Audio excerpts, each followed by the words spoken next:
Halo sahabat GAN semua, kembali bersama kami dari sini di Warung Kebon di Bilangan Condet. Kita kembali hadir untuk menemani kalian semua.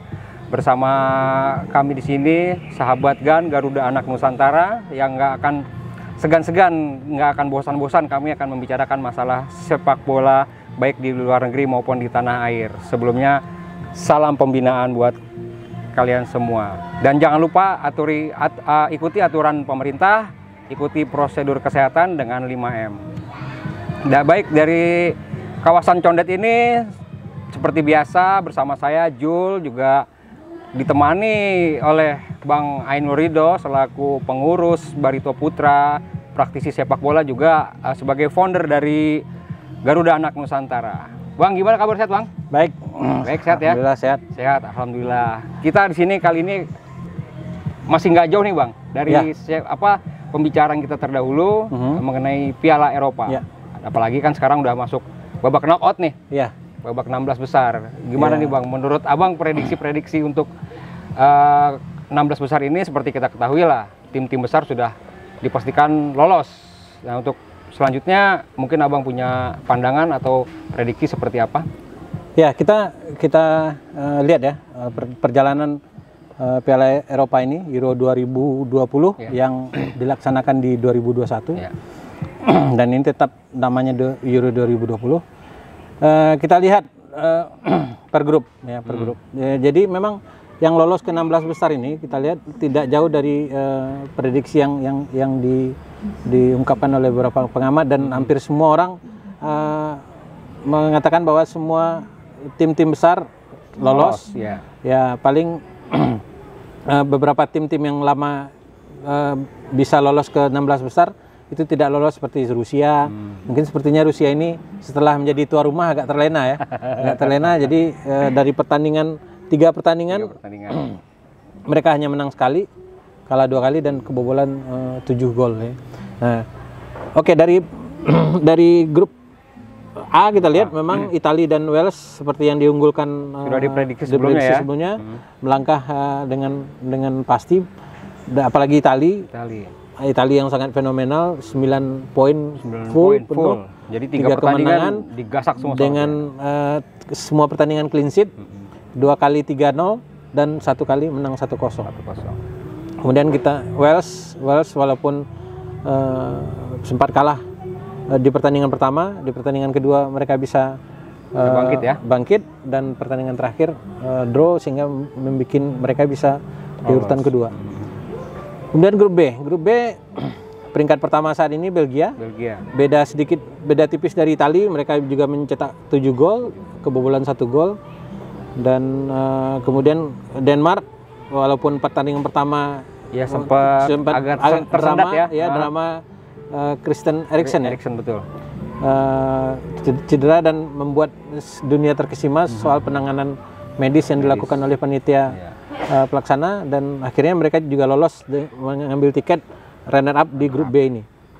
Kemudian berikutnya grup C, Belanda tanpa kesulitan juga meraih angka penuh dan lebih produktif lagi dari 2 tim terdahulu di grup A dan grup B. Cuman kebobolan mereka lebih banyak. Kebobolan 2 gol, dan didampingi oleh Austria.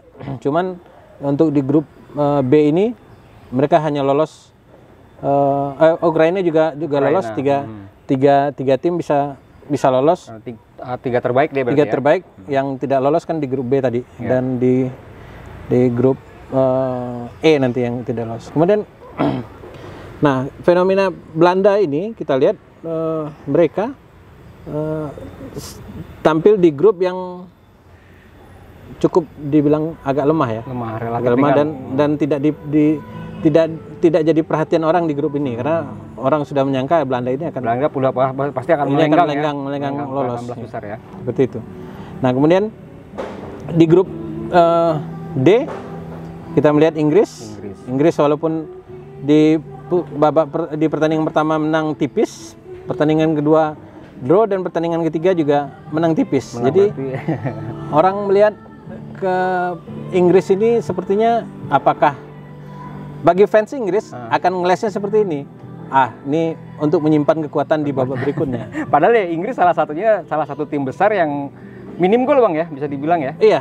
Hanya dua gol. Butuh 2 gol Jadi, bisa lolos 16 iya, besar. jadi di antara pemimpin grup yang muncul ke babak berikutnya ini, Inggris inilah yang memasukkan paling sedikit. Paling sedikit, cuman 2 gol. Cuman Walaupun 2 dia juga kebobolan juga 0 gitu kan. Itu pun gol 2 itu juga 2 gol itu pun diciptakan oleh bukan dari striker utamanya ya, Harry Kane. Iya, ya? Harry Kane. Jadi orang masih bertanya-tanya Harry Kane ini seperti apa gitu kan. Iya.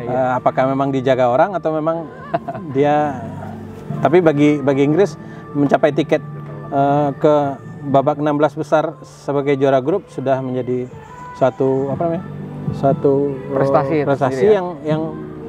yang mereka harapkan. Nanti sebenarnya agak susah juga ketika sebenarnya ketika dia juara grup D, yang menanti itu adalah tim besar di grup tim berat F semua gitu. ya. Iya. Di sana adalah runner up grup F. Runner up grup F itu pasti di antara Prancis atau Jerman atau Portugal. Ya, dan ternyata Jerman ya kan. Musuh bebuyutan ya kan. Nanti kita bahas lah soal bagaimana Jerman dan Inggris ini dari beberapa kali pertemuan mereka. Ya. Nah, kemudian grup E. Nah, grup E ini memang agak di luar prediksi ya. Orang menganggap unggulan di grup E ini adalah Spanyol. Tapi ternyata Spanyol di pertandingan pertama mereka malah draw, pertandingan ketiga baru dihajar, baru menang besar 5-0. Itu pun setelah beberapa pengamat bilang karena Spanyol meninggalkan runner up liga mereka, tidak ada pemain satupun pemain Real Madrid di situ, sementara di negara-negara lain, peserta lain itu menjadi tulang punggung dari tim negara mereka. Sementara di Spanyol sendiri tidak ada. Madrid nihil ya. Malah para Madridista bilang bahwa ini adalah kutukan buat Luis Enrique karena perseteruan antara Barca dan Madrid ini tidak bisa dihindarkan ya. Jadi ada istilah Barca connection lah di sini gitu ya. Jadi apakah ada yang bilang ini karena ya perseteruan ini yang membuat tidak adanya pemain Madrid di tim nasional kali ini. Tapi mereka bisa berhasil lolos keluar dari lubang jarum di partai terakhir dimenang 5-0 yang cukup besar ya. Dan itu buat mereka berada di runner up yang seharusnya mereka itu di juara grup seharusnya. Nah, kemudian kita masuk di grup F, itu grup neraka. Di sana ada juara dunia Prancis. Dan ada juara dunia 4 kali Jerman. Dan juara bertahan Eropa yaitu Portugal, dan juga juara UEFA Nation Cup yaitu Portugal. Jadi ini memang grup neraka, dan hasil akhirnya pun juga cukup berimbang, 5-4 ininya hasilnya, poinnya. Jadi pertandingan, jadi semuanya hanya Prancis ya yang tidak pernah kalah, tapi dia bisa 2 kali draw, dan jarak nilainya juga terpautnya cuma sedikit, tipis ya, apalagi di pertandingan terakhir mereka sama-sama membagi 2 angka, dan ini yang membuat fans Hongaria yang kita lihat, ada sebuah media saya melihat di Instagram bagaimana fans Hongaria itu sangat mengeluh-elukan tim dia, walaupun juru kunci, tapi dia sangat bangga dia kalah dari tim-tim besar dunia yang berada di satu grup bersama mereka. Dan Hongaria juga ya kita lihat sudah menafikan COVID lah di situ ya. Benar, karena memang hanya di Hongaria aja stadion sampai full, jadi tidak ada pembatasan ini segala macam. Jadi mereka membanggakan itu walaupun pulang dengan 2 poin draw, hanya di posisi juru kunci. Tapi ya kan yang dilawan juga raksasa. Ya, yang seperti saya bilang tadi, di sana ada juara dunia, di sana ada juara dunia 4 kali dan juara Eropa berkali-kali juga. Jerman, yang ketiga adalah Portugal yang tahun 2016 juara Eropa dan juara nasional UEFA National Cup. Nah, yang menarik ini nih Bang nih, tadi partai yang saya bilang mungkin banyak orang prediksi bilang final kepagian antara Jerman melawan dengan Inggris. Tapi sebelum gitu, saya mau tanya nih, kiprah timnas Inggris sendiri selama mengikuti turnamen Piala Dunia atau Piala Eropa ini gimana Bang? Karena kan kita tahu ya, Inggris menjadi kampiun tahun 1966, beberapa puluh tahun yang lalu kalau di Piala Dunia ya. Di Piala Dunia waktu itu di negaranya sendiri. Sampai sekarang prestasi tertinggi Inggris hanya semifinal. Nah, untuk kali ini kiprahnya gimana nih Bang? Iya, ya kalau kita melihat kalau untuk liga paling atraktif di dunia, paling bernilai paling tinggi di dunia ya di Inggris ya. Cuman itu berbanding terbalik dengan hasil timnasnya. Timnas, nah betul. Dan Piala Dunia baru hanya mereka sekali. Kemudian Piala Eropa yang seperti saya tahu juga kita belum pernah dengar mereka juara Eropa kan? Dia hanya sekali Piala Dunia. Iya, Piala 66 ya kan. Ya memang Inggris ini memang secara fans mereka tinggi. Tapi ada juga para fans sepak bola Inggris hampir sama dengan Spanyol tadi ya. Karena tidak ada pemain Madrid di Spanyol, ini juga karena tidak ada pemain Liverpool di situ. Hanya satu dan itu pun jarang diturunkan oleh Gareth Southgate. Jadi kita melihat bahwa Inggris ini memang agak kesulitan di timnasnya dan itu udah dari jauh-jauh dari tahun-tahun 1996 ya sampai sekarang nih. Terakhir 1966, bahkan di tahun 1996 ketika Piala Eropa diadakan di Inggris sendiri ya, ada moto kan, football coming home, tapi ternyata mereka hanya semifinal. Dan Jerman malah yang juara di situ. Jerman, gitu. Ya, itulah makanya sebetulnya kalau menurut Abang sendiri, ini ada apa sih dengan timnas Inggris ini? Pertama memang kalau sebelum era Premier League, Inggris ini kan seperti terkucilkan dari persepakbolaan dunia dan Eropa. Ya. Karena mereka itu memang kalau waktu itu kan masih masih menganut sistem pemain asing itu cuma tiga. Sementara Inggris itu menggunakan sistem Inggris Raya, itu boleh semua pemain asing, semua pemain berlaga di Inggris Raya. Nah, jadi mereka itu terkungkung dengan pola permainan yang di lingkungan mereka saja. Inggris sendiri, nah, ketika masuk keluar mereka kewalahan, kesulitan. Karena memang di tim-tim lain sudah menggunakan formasi beda, ya kan? Di Inggris masih menggunakan jargon lama, konservatif gitu kan. Dengan kalau orang kick and rush-nya. Nah, kemudian di era berikutnya ketika era Premier League mereka membuka semuanya, ada lebih kondisi berbalik. Inggris menjadi tujuan semua pemain-pemain besar dunia. Akhirnya apa? Pemain Inggris tersisih. Bahkan pernah satu ketika klub seperti Arsenal itu tidak ada satupun pemain Inggris yang diturunkan di line up pertama. Ada beberapa kali atau Arsene Wenger. Nah, ini yang membuat Inggris itu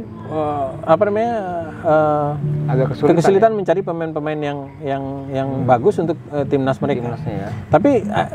Tapi walaupun begitu mereka tetap berada di posisi yang stabil di situ aja, tapi tidak naik-naik dan juga tidak terlalu turun. Walaupun pernah Inggris tidak tampil di Piala Dunia kalau nggak salah tahun berapa ya, 2000-an kalau nggak salah.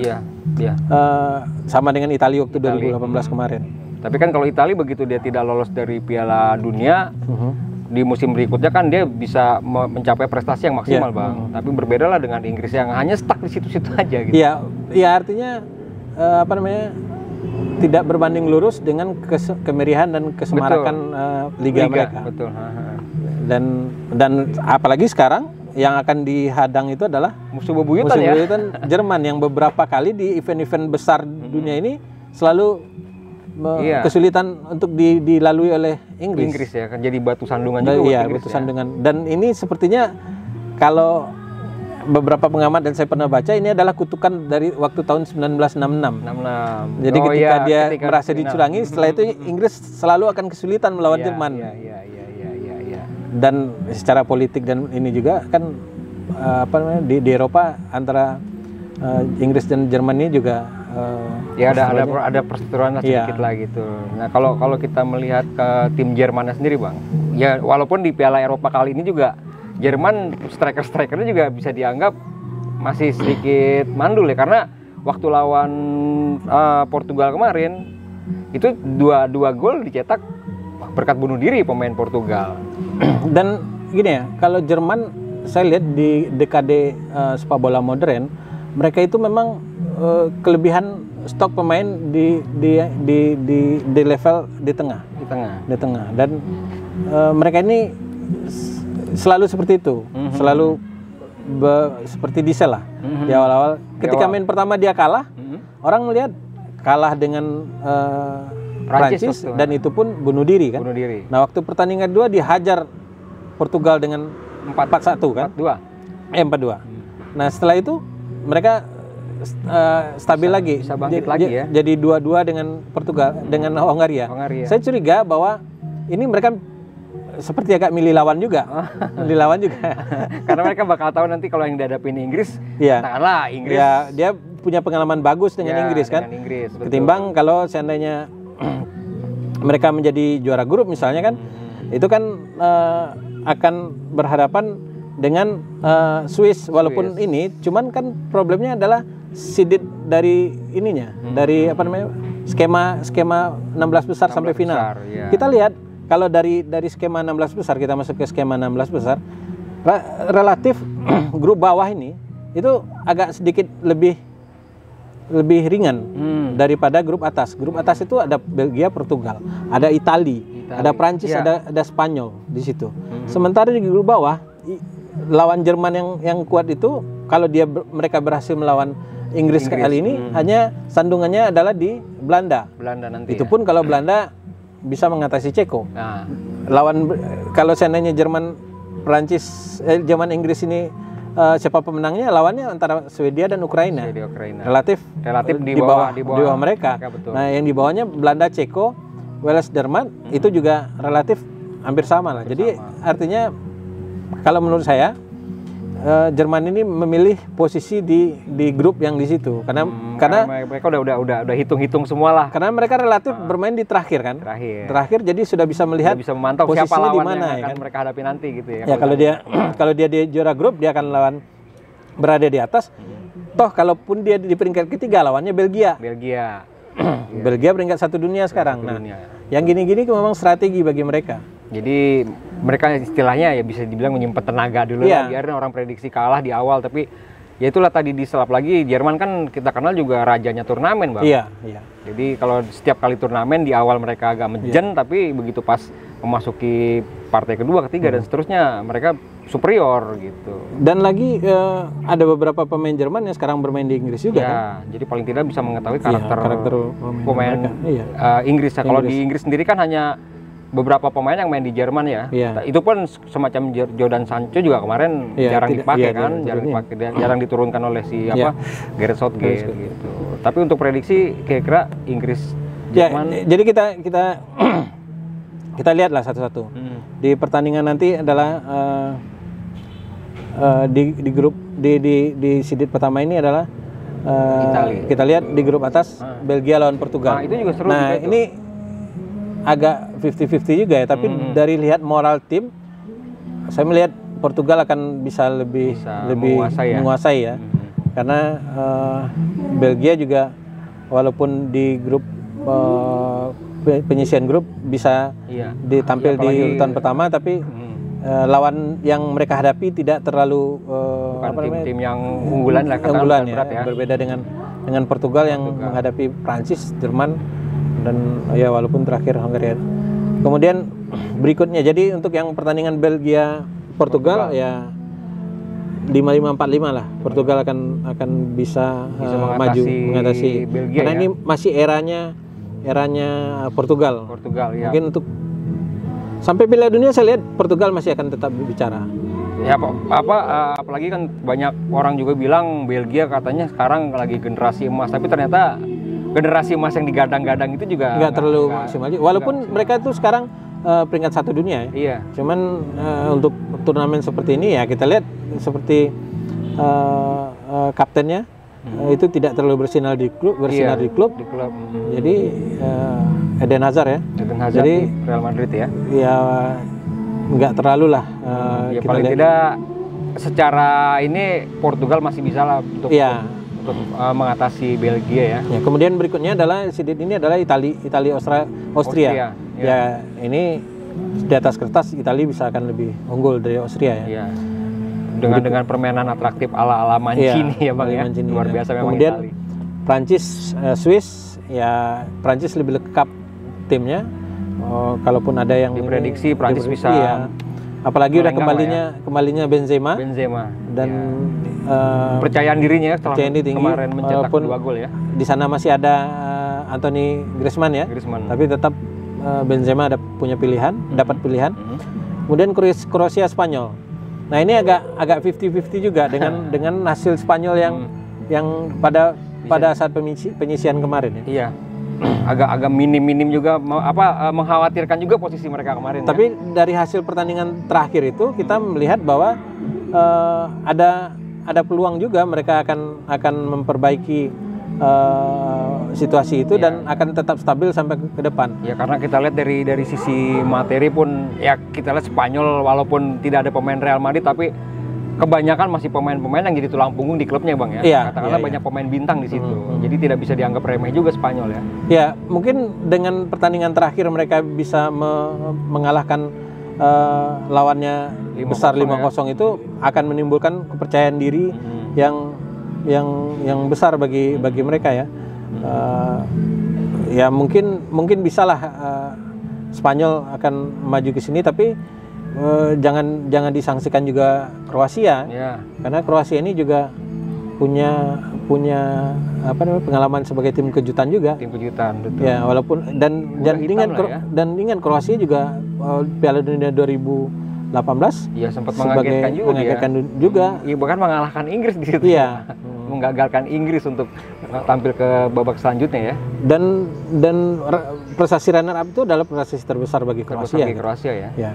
Memang agak ini juga ditambah lagi kapten mereka sedang lagi naik juga ya, on fire juga. Ya Spanyol bisa hati-hati juga dan Kroasia bisa. Kalau Kroasia bisa lolos di babak ini kemungkinan pertandingan seru di babak selanjutnya 8 besar lawan Prancis akan lebih ini lagi dan seru lagi dan itu kan pertarungan juga antara pemain Prancis dan pemain Kroasia yang sama-sama dalam satu tim. Banyak pemain mereka yang seperti itu. Nah, berikutnya Swedia Ukraina. Ya kalau dalam kondisi seperti ini 50-50 tapi sepertinya Swedia akan bisa melenggang lebih maju, lebih diuntungkan karena Ukraina tidak terlalu banyak pemain-pemain yang pemain yang kelas bintang lah tidak ada. Kemudian berikutnya tadi itu Inggris dan Jerman. Nah, setelah di bawah itu Belanda lawan Ceko. Ini juga sepertinya Belanda akan lebih diunggulkan ya dari sini. Dan terakhir Wales Denmark yang nanti malam akan bermain. Ya, kalau saya lihat ini 50-50 tapi sepertinya Wales bisa ngambil poin keuntungan di sini dengan tidak bermainnya Christian Eriksen. Tapi Denmark sudah membuktikan bahwa tanpa Eriksen pun di dua pertandingan di pertandingan terakhir bisa menang di pertandingan terakhir mereka bisa menang. Bisa menjadi itu ya. Bisa jadi runner up malah di grup B. Oke deh Bang, baik Bang. Ya mudah-mudahan aja sih apa yang jadi itu kan ini hanya prediksi kita di sini ya. Untuk hasil lebih ininya kan kita juga nggak tahu karena ini hanya di atas kertas kita nanti bicara. Nanti saat 8 besar kita ngobrol-ngobrol lagi. Kita ngobrol-ngobrol lagi di 8 besar. Siapa yang akan maju ke semifinal. Karena makin menarik nih Bang, nanti kita tunggulah babak selanjutnya semifinal. Nah, untuk rekan-rekan GAN semua, sahabat GAN semua, mungkin ini hanya obrolan kita di sini, prediksi dari Bang Ainul untuk hasil dan segalanya ya kita lihat nanti di lapangan hijau kan, karena sepak bola bukan matematika ya Bang ya. Jadi nggak bisa kita prediksi seperti apa yang ini. Bisa jadi antara Jerman Inggris yang diunggulkan Jerman ternyata Inggris bisa memenangkan pertandingan ataupun bola itu bundar. Bola itu bundar. Nah, ini hanya prediksi dari kami. Selanjutnya ya mungkin rekan-rekan semua, sahabat GAN semua bisa menyaksikan langsung di artinya kita belum akan melihat kejutan di 16 besar. Iya. Dan di di babak penyisihan grup kita nggak melihat kejutan. Walaupun pola permainan sangat atraktif. Ya kan dengan pola-pola baru, banyak yang menggunakan 3 center back. Dan ya tapi hasilnya tidak terlalu mengejutkan ya, karena udah diprediksi bakal tim besar tetap lolos walaupun ada yang tidak jadi juara grup. Iya. Baik Bang, kalau gitu Bang, terima kasih banget nih atas ulasannya, atas prediksinya ya. Seperti saya bilang tadi, jangan dijadikan prediksi ini sebagai acuan. Ini hanya kita bicara menambah wawasan. Untuk selanjutnya mungkin bisa langsung disaksikan di televisi pertandingan-pertandingan mulai nanti malam. Jadi sahabat GAN semua jangan sampai ketinggalan untuk menyaksikan pertandingan-pertandingan yang seru. Nanti di 8 besar kita akan ketemu lagi, kita akan bahas lagi tim-tim yang akan lolos ke semifinal. Oke nih Bang. Ya. Terima kasih atas waktunya. Ya. Nanti kita sambung pada saat 8 besar, ya. kita akan ngobrol. Ya, baik teman-teman semua, sahabat GAN semua dari Warung Kebon Condet, saya Jul mengucapkan pamit, sampai ketemu lagi di lain kesempatan. Salam pembinaan, terima kasih.